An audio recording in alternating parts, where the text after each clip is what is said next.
Okay, good evening, everybody, and welcome to the Village of Lake Bluff Board of Trustees regular meeting, and it is Monday, and it's January 28th, 2019. All right, could we have a roll call? Trustee Ankman. Here. Trustee Dewart. Here. Trustee Grenier. Here. Trustee Lemieux. Here. Trustee Meyer. Here. Trustee Toll. Here. Can everybody stand for the pledge? I pledge allegiance to the flag of the United States of America and to the republic for which it stands, one nation, under God, indivisible, with liberty and justice for all. Okay, we have consideration of the minutes of the January 14th, 2019 Village Board meetings. Do I have a motion, please? So moved. So moved by, Barbara Ankerman. okay, and seconded? Second. Second by Mr. Lemieux. Any questions, comments, additions? Village Clerk Marquis gave me a typo earlier today on page 7. I printed out the amended language. Okay, all righty. Any other? All in favor? Aye. Thank you. At this point, the Village Board allows 15 minutes for anyone in the audience to speak their mind and come on up for anything that is not on tonight's agenda. Do we have anybody? Nobody was brave enough to come out tonight. Okay. All righty. I think it's a pretty straightforward agenda, so I think we'll keep that. I think at this point, we will do the warrant report for January 16th through 31st, 2019, which is expenditure of village funds for payment of invoices in the amount of $153,377.51 for January 16th through 31st. Do I have a motion to approve? So moved. So moved by Mr. Meyer, and do I have a second? Second. And second by Mr. Grenier. All right. Any questions for the Finance Director? Hearing none. Okay. This is a roll call vote. Trustee Ankman. Aye. Trustee Dewart. Aye. Trustee Grenier. Aye. Trustee Lemieux. Aye. Trustee Meyer. Aye. Trustee Toll. Aye. Okay, and we have the December finance report. Do I have a motion to accept? So moved. So moved by Mr. Dewart, and a second. Second. Second by Mr. Lemieux, and I'll turn that over to the Finance Director. Sales tax revenue for September of 2018 of $256,892 is $8,159 greater than prior year revenue of $248,733. Home sales tax revenue for September of 2018 of $79,106 is $2,903 greater than September of 2017. State continues to charge an admin fee, and the May through September fees total $6,194.98. Building permit revenue for FY19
And this is subject to the consent of the Board of Trustees.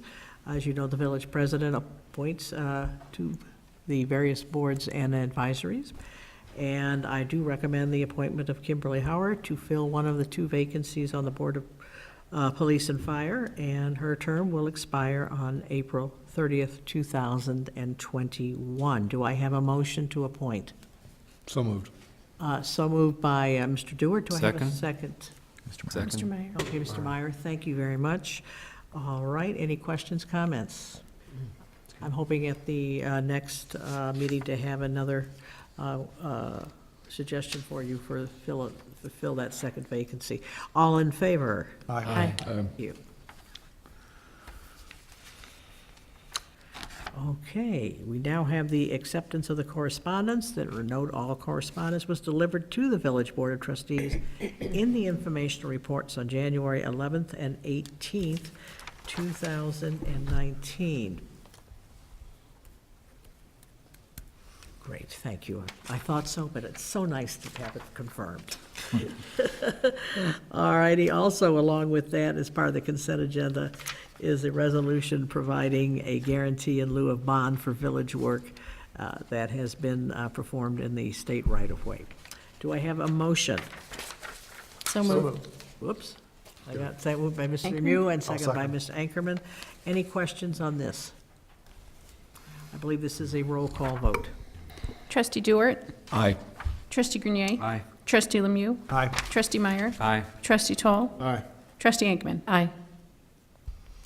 Okay, we now have an ordinance amending the Lake Bluff zoning regulations to create a recreational, institutional, and open space, as we call it, the Rio District. This is second reading approval.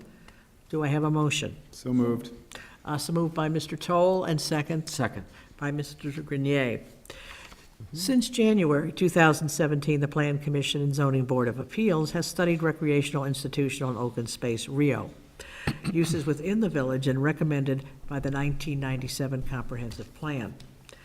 After consultation with various agencies and considerable public outreach, the PCZBA unanimously recommended the village board establish a new zoning district and impose upon it an entirely new set of development regulations.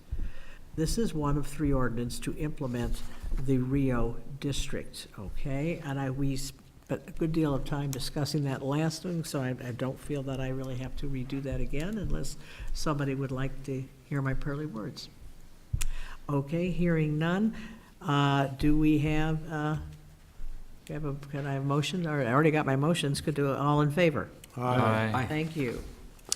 All righty. Along with that goes the ordinance for, this is again second reading approval, an ordinance amending the zoning map of Lake Bluff and rezoning properties into the recreational, institutional, and open space Rio District. Do I have a motion? So moved. So moved by Mew. Mr. Lemieux, thank you, and second? Second. Meyer. Mr. Meyer. Mr. Meyer, thank you, I'm hearing, boy, I In appreciate stereo that. I hear you in stereo, it's right. But, okay, thanks. All righty. Okay. All in favor? Aye. Okay. Again, this is second reading, and we talked about extensively last time, is an ordinance amending Title I of the Municipal Code regarding the comprehensive fee schedule, which are the Rio District fees. Okay, do I have a motion? So moved. So moved by Mr. Toll. Toll and seconded by Mr. Grenier. Grenier. All right, any questions, comments on this? Again, second reading approval. All in favor? Aye. Thank you.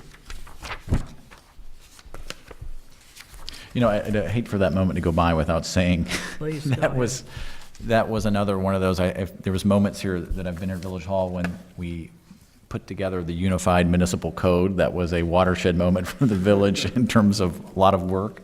That Rio ordinance dates back to the 1997 comp plan, which conversation started in 95 or earlier, working towards that goal. So this is something that has been placed out there by people like you years ago with the idea that this would be good for the community. And after a lot of work and the PCZBA working through this with all of the stakeholders and all the institutional uses and groups out there, finally have put this together, and that approval seals the deal. So Yes, and we're very much in favor, and I think last week, the last meeting, I mentioned that one of the reasons, and the many of the reasons that we've done it, it has back in the 1997 plan, and it was also brought up when, at some point in time, one of the districts was looking maybe to perhaps sell some of the land, which was as part of our green space, and we felt that we also wanted to make sure that we protect all of our green space. Okay.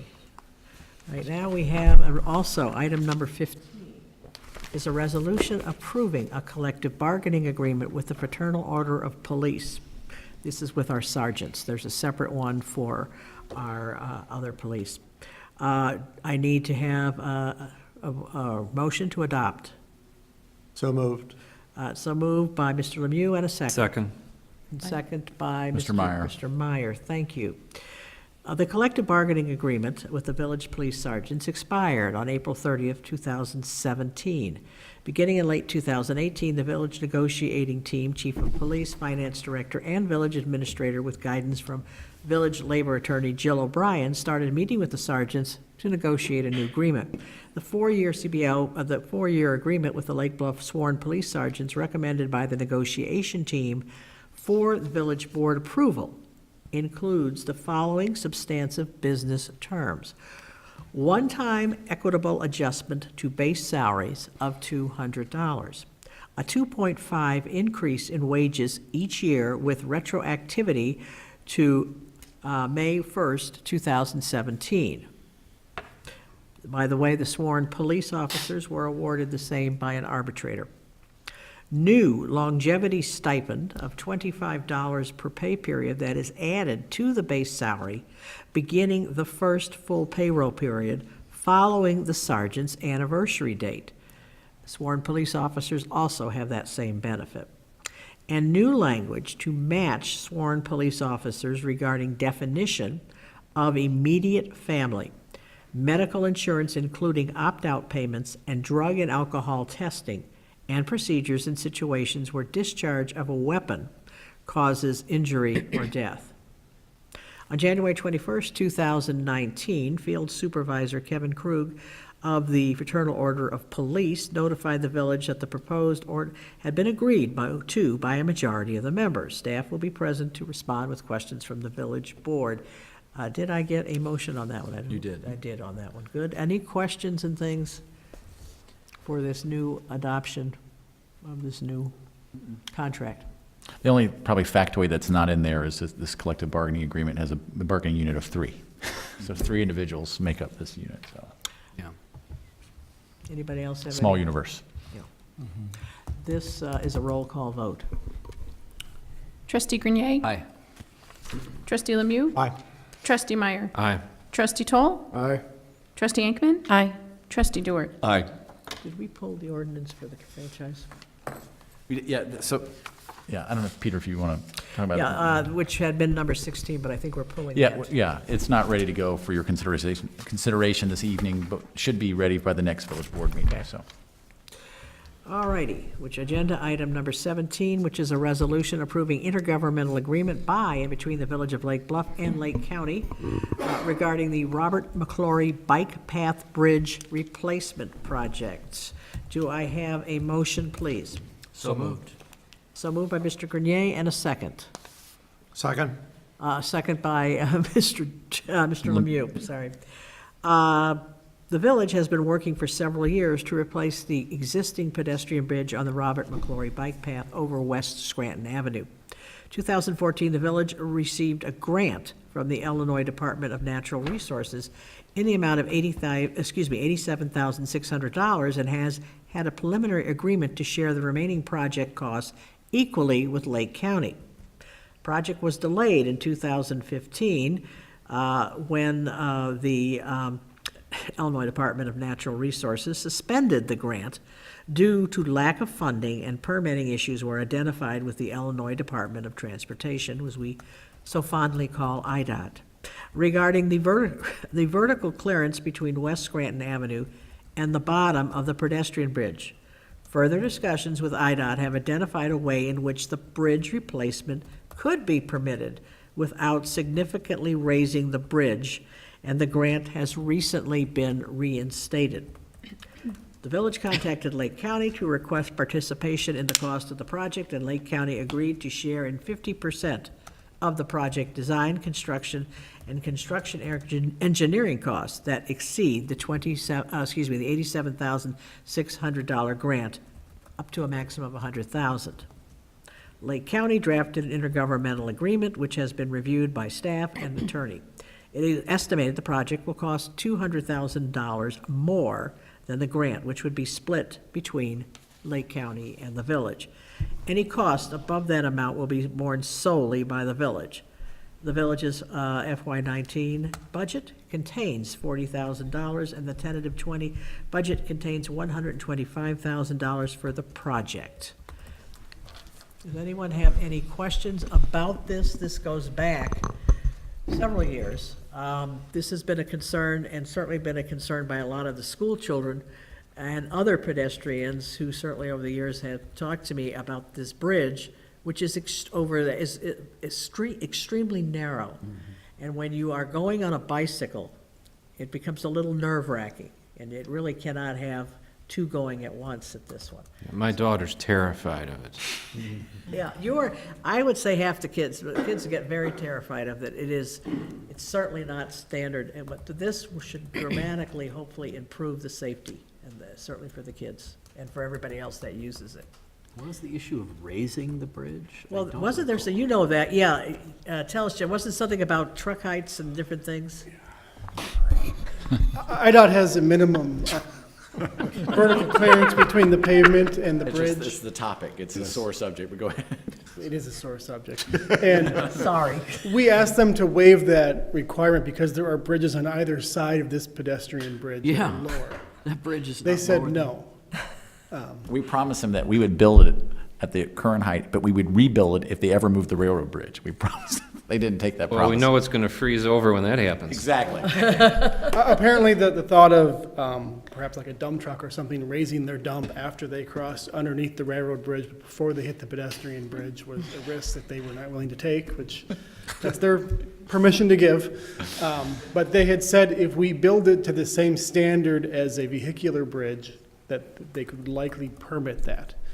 So we determined, our consultant, T.Y. Lin, said it's really not going to cost that much more to up the design standard to meet what they're asking for. Okay. So that's how we think we can get this permitted. You're gonna have to raise up the approach to the bridge? Slightly, just because the redesigned bridge will probably be a little bit thicker than the existing one. Oh. And the issue there is, to meet ADA requirements, you can only run that at 1 foot vertical for every 20 feet out. So if you raise that by 3 feet, like they originally wanted us to do, on the south end, that hill just falls There's away. quite a bit of a hill You there would, right you'd, now. you'd be messing up that for 80 feet. So Okay. this should work better. We will have to raise it slightly and then taper it back down as quickly as allowable. How long will the bridge be out of service while it's replaced? I think probably about 2 to 3 weeks. It's a prefab Not that bridge. long. The deck beams are prefab. There is some asphalt that goes over it. They'll use the existing abutments. Existing abutments with something else it needs to sit on Oh. that T.Y. Lin has come up When with. are y'all planning on doing it? Well, with IDOT needing to permit it, it's hard to say. Yes, okay, that, Um, we're. We would like to do it in the next fiscal year for construction, IDOT permit willing. Got it, totally. And so the memo wasn't very clear in explaining the finances for this, and partly because it straddles a couple fiscal years. But just in summary, the engineer's estimate has it at about $290,000 between the county's $100,000, the village's $100,000, and the grant. We're right at that. So it stands to reason that we should come in really close, barring we don't find anything unusual and IDOT doesn't waver from what they've told us thus far. Yes, we'd like to get it permitted before the man who said he would leaves and goes to a different position.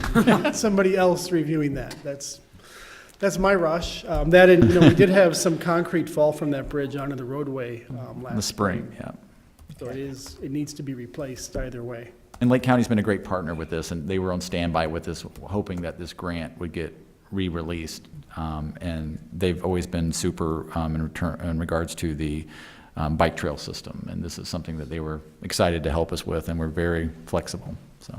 Yeah, I think we were planning on moving ahead with it, not knowing the IDNR grant was gonna come back, so that $87,000 was a really nice A welcome. surprise late last fall. Well, Good. it's been long needed. It really is good to hear. A few of the questions I'd asked Drew about this is whether the ABR would be involved, and you said they would be. Which was- Yeah, and I guess I don't want to create the expectation that this could be, a beautiful structure to any great degree, because there's a lot of it's driven by existing, infrastructure that we're building this on, and a lot of it is prefab. So there'll be some question marks but it'll get the attention and the eyeballs of the ABR, for sure. And then we had talked about, the write-up talked about railing, and the prospect of railing there was a little unnerving, and I think you subsequently determined that it has to be basically caged in as it is now.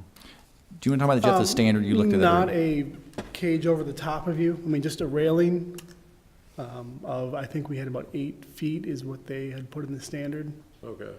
A concrete 2-foot wall, basically. And They call that a then parapet, yeah, it's a, And then about a 6-foot, the way they show it on the base detail is a chain link fence on a galvanized Right, railing. okay, because to me, you want to remove any temptation to be hurling stuff off there. If you look at if you go west out over 41 on the bike path, there is essentially a smaller parapet and more chain link. It might even be up to Okay. as high as 10. Okay, There'd be no plan to put a cage over your head, so you feel like you're going through a tunnel. and then there's a functional rail. You want to talk about the rail that's also part of And that? there is a rail, so it's not just chain link. There is a galvanized railing. If you hit your bike on it, you're not gonna just run into okay. chain link, which will give. okay. I didn't understand that, so thank So you. The other thing, too, that it talked about was, there'd be 2-foot stone shoulders on either side of the path, so my question to Drew is whether it was gonna be loose stone. Again, I just don't want anything Right. coming I off. believe it would be standard road shouldering, and we'll get into that once they actually Okay. detail the design. But there's no reason to put, there's railroad ballast sitting below the bridge underneath where it's fallen from above. There'd be nothing that size. Yeah. It would be like we Okay. shoulder our other streets. Good, yeah, I was worried about the railroad-sized balance, so yeah, thank you. So I assume it's similar, like you say, it's similar in concept to the bridges over the bike path that runs west and goes over the It'll look the two railroad tracks fairly out. similar. out I believe what west they're there. proposing here would be an asphalt surface. I think those are concrete surface over Mm-hmm. 41. I think they're. But I could be wrong. Not over 41, but I'm thinking of west of Waukegan Road on the bike Arcadia path. and That go over the Union Pacific or. Those have like the rust-colored railings. Or the Milwaukee Road tracks, yes. Yes. I think some of those are actual prefab bridges that just come in. You could do those in a day. This is not quite that. I think the span's a little too wide for something exactly like that. But it's Those intended to be actually have- utilitarian. Those have wood planking too, if They I'm not do. mistaken. yeah. Those are wood planked Yeah. out there. Yeah, from a maintenance perspective, having this like inlay, if you will, of asphalt is a bonus, because we've had that concrete bridge, it's cracked, and we've had to fill it in with material, and it's, this will be good for Just us. keep chasing Easier- your tail with that. Yeah, this will be easier, and with the equipment that we use Could now. be something that every so Yeah. often you can take the top off and put a new Yeah. asphalt surface on. Gotcha. Do you have any expectation of traffic being disrupted below it during the installation? It's a little early I don't think it's going to be a lot. At some point, they're gonna have to put a crane and put the beams up, so that will probably be a day or so. I've been watching them rebuild the highway bridges in Wisconsin for about a year, every day, sometimes at very low speeds. And again, it's usually one day for those. They bring in the beams, and then all work, is above your head then. So we'll have to reroute the path for a few weeks, which now that we have the little path along the public safety building, makes an obvious detour for people on the path. But, street, day or two, I would think. Any other questions? Thank you, Jeff. Just the only thing I would note, there is a typo in the resolution, cites Baxter Woodman, it says T.Y. Lynn, but in the section 2, we'll clean that up. Okay. All righty, all in favor? Aye. Aye. Thank you. And Drew, my thanks to staff for working with the county to get money for this. Yeah, they were, I mean, like, they were, from the very beginning, we had a memorandum of understanding years ago, and they were, again, if there's other projects related to the trails, they are eager to be partners for those projects. And I think right now, they're kicking around a regional signage program, wayfinding signs throughout the trails right now that we may want to pick up on the McClory Trail too, to be uniform. All right. Okay. Okay. We'll do a roll call on this one, as it does, it makes some money. Okay, so roll call vote. Oh, okay, let's do it. Trustee Lemieux. Aye. Trustee Meyer. Aye. Trustee Toll. Aye. Trustee Ankman. Aye. Trustee Dewart. Aye. Trustee Grenier. Aye. All right, agenda number 18, which is a resolution approving a professional engineering service agreement with T.Y. Lin International. And this, again, is part of the Robert McClory Bike Replacement Bridge project. Do I have a motion, please? So moved. So moved by Mr. Dewart, second. Second. Second by Mr. Grenier. The existing bridge on the Robert McClory Bike Path over West Scranton Avenue was constructed in 1975 and has reached the end of its useful life. The village has been working on replacing the structure with a wider bridge that would accommodate two-way traffic for several years. With the new grant reinstated and the agreement to share costs with Lake County, the village can now move forward with the design and construction of the project. T.Y. Lin International has been assisting the village with the planning of this project since 2014 and has provided the village with a proposal for services related to the design, permitting, and bidding of the project for a fee of $35,000. The village budgeted $40,000 for these services in its FY 2019 budget. Under the terms of the intergovernmental agreement with Lake County, the county will reimburse the village for 50% of this contract once the project is put out for bids. Construction of the project is expected during FY 2020, and construction engineering are estimated to cost $250,000, of which $87,600 will be reimbursed to the village through the IDNR grant, and $81,200 would be reimbursed to the village from Lake County. The net cost to the village would be $81,200. The village engineer does recommend approval of this agreement. Do we have any questions or anything regarding this? Okay, roll call, please. Trustee Meyer. Aye. Trustee Toll. Aye. Trustee Ankman. Aye. Trustee Dewart. Aye. Trustee Grenier. Aye. Trustee Lemieux. Aye. Item number 19, which is a resolution authorizing the execution of a professional service agreement with Strand Associates Incorporated for design and construction engineering services to implement an automated water meter reading system. Do I have a motion, please? So moved. So moved by Mr. Grenier, and a second. Second. A second by Mr. Toll. Okay. The village invoices approximately 2,100 customers for water consumption based on meter reading obtained by manually reading the meters or reading a transmission device located on the exterior of the premises. The village has identified the need and approved FY 2019 and 20, a biannual budget includes funds to implement the first phase of the project to convert to an automated meter reading, it's an AMR system consisting of the following: the integration of radio frequency technology, meter reading software, replacement of approximately 2/3 of the meter and meter transmission units. The primary objectives of this project are to improve the accuracy and timeliness of water meter readings for better accounting and billing of water consumed. Strand Associates Incorporated has submitted a proposal to assist the village with the implementation of an AMR system for amount not to exceed $62,000.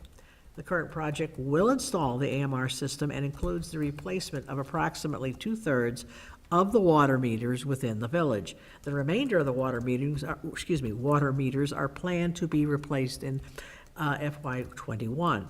After receiving support and direction from the village's Finance Committee during their meeting on November 29th, staff is recommending engaging Strand Associates to assist the village in the design, bidding, and installation of this system.